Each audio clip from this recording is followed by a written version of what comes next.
It's the highly anticipated Samsung Galaxy Z Fold 5 versus the Google Pixel Fold. We're going to go over a few different things between these two devices. Are there software reasons why you'd pick a Galaxy Fold over a Pixel Fold? Yes. Are there performance and battery life reasons why you'd pick a Galaxy Fold over a Pixel Fold? Yes. But the thing that most people seem to be clawing onto are the external display experiences between these two devices. So that's what I want to tackle first, because that's going to be the biggest difference in user experience between the Pixel Fold and the Z Fold 5. Here's where I land on it for my usage, because I see a lot of people saying that they're going to pick up a Pixel Fold because they don't care about the internal screen experience, or it's less important to them in a foldable device. They just want to use the outer screen 90, 85% of the time, and then just use the internal display when they feel like it. Here's what that's like to me. Imagine getting yourself dressed up. You're going out. You're going to the best steak restaurant in your town. You know you're going to pay a premium because of the experience that you're going to get. And you get there and you look at the menu and you're going down and you're seeing the New York strip steaks. You're seeing the fillets. You're seeing the ribeyes. You're seeing everything. You're seeing the prime rib. All the way down the list, and you go all the way down to the bottom of that menu, and you order the chicken. You know, it's not to say that they don't use good ingredients in the chicken. It's not even to say that they don't do a good job making the chicken. But it's not why you're there. It's not the experience that you're paying the premium for, at least not in my eyes. You go to a restaurant like that, and you pay extra for the steak. That's why you go there.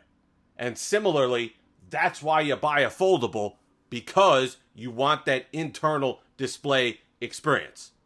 And the metric basically comes down to how usable in your mind is the outer display of the Galaxy Fold 5 versus how excellent the outer display is on the Pixel Fold.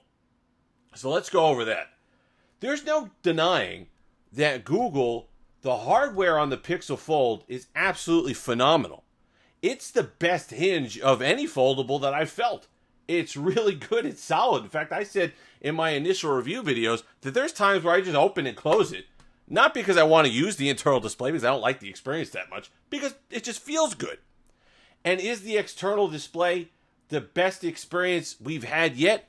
Yes. But it's important to note, the best experience we've had yet on a foldable. There's still that restriction there.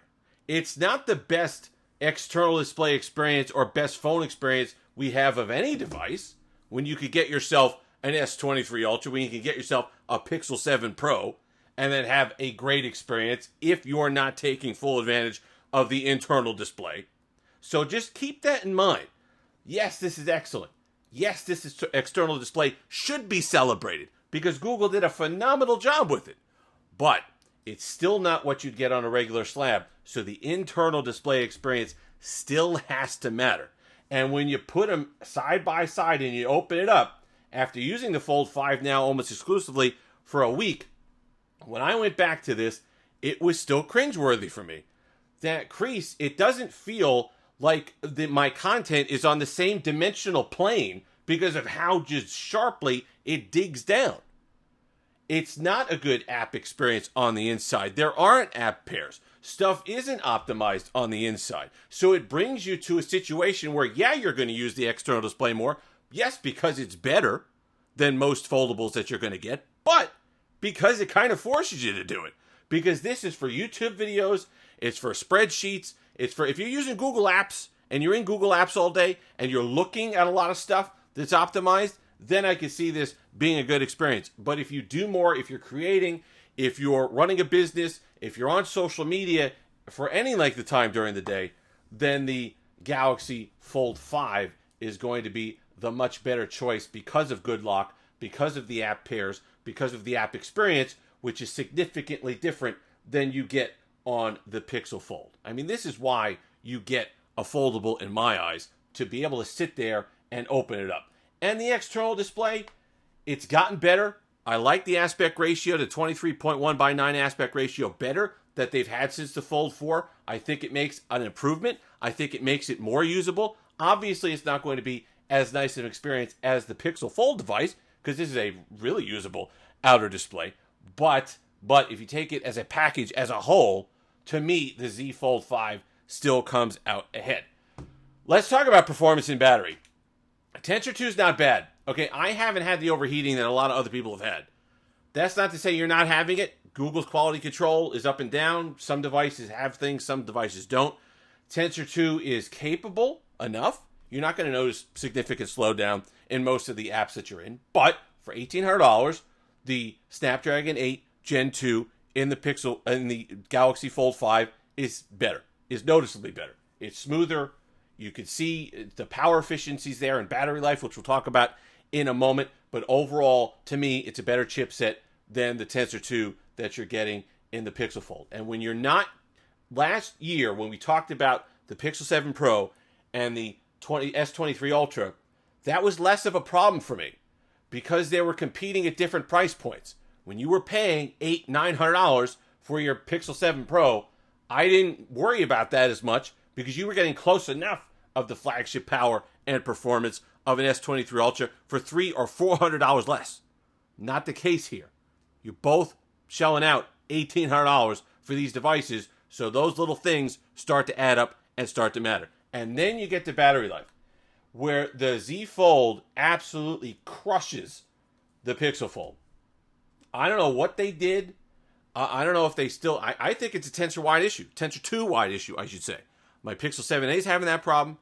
My Pixel Fold is having the problem. It's kind of what we had with the Pixel 6 and Tensor 1 at the start. Did it improve after a year plus? Yeah. But I have to see it. There has to be proof of that here before I'm willing to recommend this device, because right now I'm topping out at 4.5, 5 hours of screen on time if I'm cautious, and that's just using mostly the outer display, and a lot of that is battery drain. The battery drain on the Pixel Fold is absolutely phenomenal, where you're going to just watch as it ticks away. You'll walk away for an hour or so, think you're coming back to it, and it'll be 5-6% less than it was when you left. That to me is extreme. It's excessive. And that's something that Pixel really has to lock in with the Tensor 2. Not so much here with the Snapdragon. More power efficient process, all the rest of it. You know all the technical stuff. And then you're getting the added benefit on top of it of the extra performance. That really proves to me to be a big win for the Samsung device and the Fold 5. I'm going to do a full video comparison on the cameras because Samsung, I showed those photos in the initial review that I did on this device, the photos they took of that new Cadillac Escalade. They've done a lot with the 50 megapixel sensor in the Fold 5 to bring it close to the experience that you're going to get on a regular slab flagship. The only thing to me that you're lacking, that you're not getting on an S23 Ultra, is going to be the periscope zoom, is going to be the 10x optical. If that's not something that you use often, then you're going to be favorable to the images on the Galaxy. But I do want to do a direct comparison of the pictures to show you that it's not that far off. It's more like the old conversation that we used to have. Well, which kind of color reproduction do you prefer? Do you prefer the more natural reproduction of the Pixel devices, or do you prefer them to be just a little bit punchier like the Galaxy does with its computational photography? But you are getting the periscope zoom here on the Pixel Fold. So if that's an absolute benefit to you, if you have a Pixel 7 Pro and you're like, you know what, I can't do without that optical zoom, then the Pixel Fold and picture taking on a foldable is more important than perhaps the internal display experience. Well, then pick up a Pixel Fold. I'm not going to sit here and say there are not reasons why you'd buy a Pixel Fold. I can absolutely see, like I said, if you're in Google Docs, if you're in spreadsheets all day, if you have, Slack is a decent experience on the Pixel Fold. There are things that are there that make it a decent buy. I just don't like the hinge. I should say I don't like the way that the crease works. And a bunch of people say, well, foldables have creases. Yeah, but not all creases are created equal. This is a significantly different crease than you get on the Fold 5. So that to me is what ruins the experience, really, that makes it less likely for me to open up the display. And then you add in the app optimization, just not being there for a lot of apps, third-party apps, social media apps. And to me, the just kind of open up and work of the Galaxy Z Fold 5 gives it the edge, especially when we're talking about these devices selling, retailing for the same price. If you've made it this far, like, comment, subscribe, all that fun stuff. Until next time, have that Steve-licious day.